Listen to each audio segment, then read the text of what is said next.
나눔가족 여러분 반갑습니다. 오늘도 말씀으로 하루를 시작하는 여러분을 환영하며 축복합니다. 오늘 말씀은 출산한 여인이 출혈로 인한 부정으로부터 정결함으로 회복되기 위한 규례가 소개됩니다. 그런데 오늘 말씀에서 설명하기 어려운 애매한 부분들이 있기도 합니다. 아기를 출산하는 것이 왜 부정과 연결되는 것인지, 또 남자아이를 낳았을 경우와 여자아이를 낳았을 경우 왜 부정한 기간을 각각 다르게 규정하고 있는지 등이 그러합니다. 출산은 하나님의 축복이며 창조 질서에 부합하는 일이 아닙니까? 그러므로 출산 자체가 부정한 것이 아닙니다. 다만 출산 시에 동반되는 출혈이 부정의 요인이 되는 것이죠. 이 부정 또한 의식적, 제의적 부정이라는 사실을 기억해야 하겠습니다. 피 흘림이 부정과 연결되는 것은 생명은 피에 있다는 성경의 사상에 근거합니다. 피 흘림을 생명이 몸에서 흘러나가는 것이고, 이것은 죽음에 가까워지는 것을 의미하기 때문에 부정한 상태로 보는 것입니다. 먼저 출산과 관련된 부정에 관한 법은 아주 짧고 단순합니다. 아기를 낳았을 경우 산모는 월경할 때와 같이 일주일이나 또는 2주일 동안 부정하게 됩니다. 남자아이의 경우에는 일주일 동안이고 여자아이를 낳았을 경우에는 2배로 2주일 동안으로 구분을 둡니다.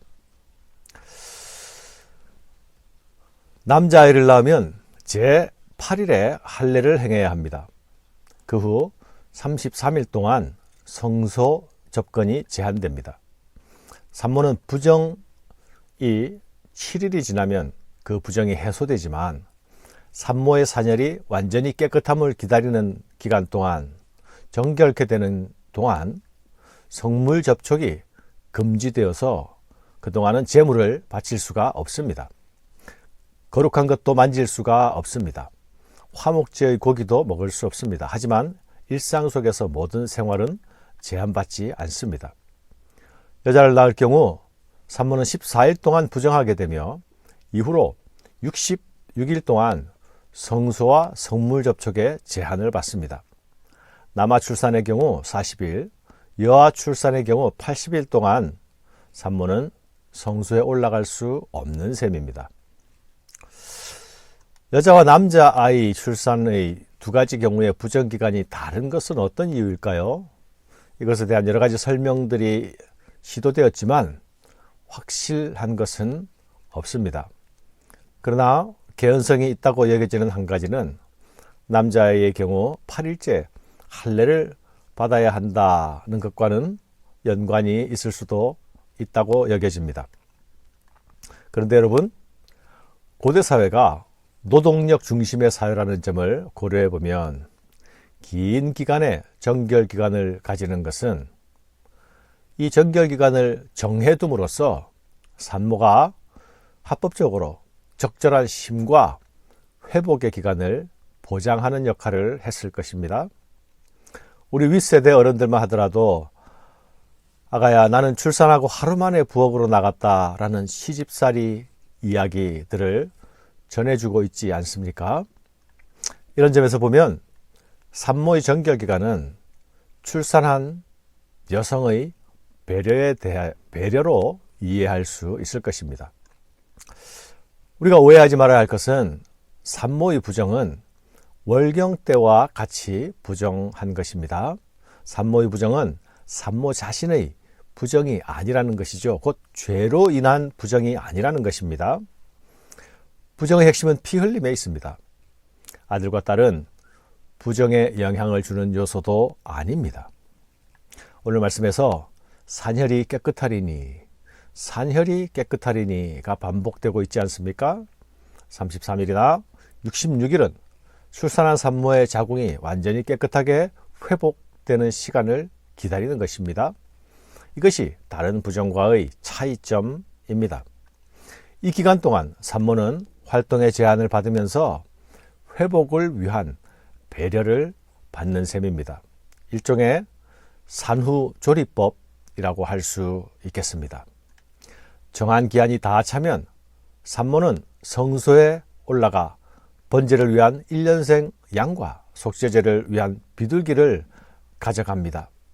그것을 가져가서 제사를 드려야 합니다. 번제를 드리는 것은 자녀를 주신 하나님께 드리는 감사의 표현이 됩니다. 속죄제는 산모 본인의 죄를 드리는 것이 아니라 산모가 겪은 출혈 증상 때문에 드리는 것입니다. 그래서 속죄한 즉 사함을 받는다가 아니라 속죄한 즉 정결케 된다고 말씀하는 것입니다. 또한 속죄제에 필요한 제물은 비둘기로 충분했습니다. 이는 산모의 부정이 자신의 죄와 관련이 있는 것이 아님을 보여주는 것입니다.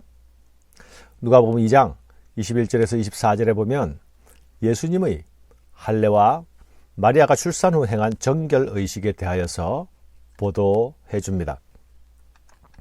할례할 8일이 되매 그 이름을 예수라 하니 곧 잉태하기 전에 천사가 일컬은 바라라.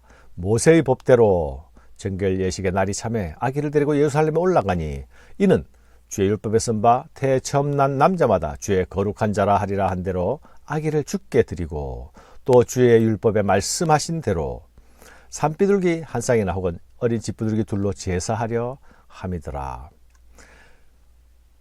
예수님은 오늘 말씀 8째 날에는 그 아이의 포피를 뵐 것이요 라는 그 규례대로 제8일에 할례를 받으셨습니다. 마리아가 비둘기 2마리로 결례의식을 행한 것을 보면 그녀의 경제적인 형편이 가난했다라는 것도 짐작할 수 있죠. 그 여인이 어린 양을 바치기에 힘이 미치지 못하면 산비둘기 2마리나 집비둘기 새끼 2마리를 가져다가 하나는 번제물로 하나는 속죄물로 삼을 것이요 제사장은 그를 위하여 속죄할지니 그가 정결하리라. 사랑하는 여러분, 예수님은 규례대로 율법을 지키셔야 할 뿐만 아니라 예수님은 또한 율법의 완성자이시죠. 예수님은 줄병 환자를 고치시고 정결케 하셨습니다. 예수님은 우리의 정결함의 근원이 되십니다. 예수를 믿는 자들의 영혼을 정결케 하시고 믿는 자들을 하나님과의 교제에 참여하게 하십니다. 정결 규례를 주신 하나님께서 우리를 그리스도 예수 안에서 정결케 하셨기에 가능해진 일입니다. 이제 우리 영혼이 그리스도로 인해 정결케 되었으니 참 마음과 온전한 믿음으로 하나님께 나아가야 하겠습니다. 참 마음과 온전한 믿음으로 하나님을 섬길 수 있어야 하겠습니다. 감사합니다.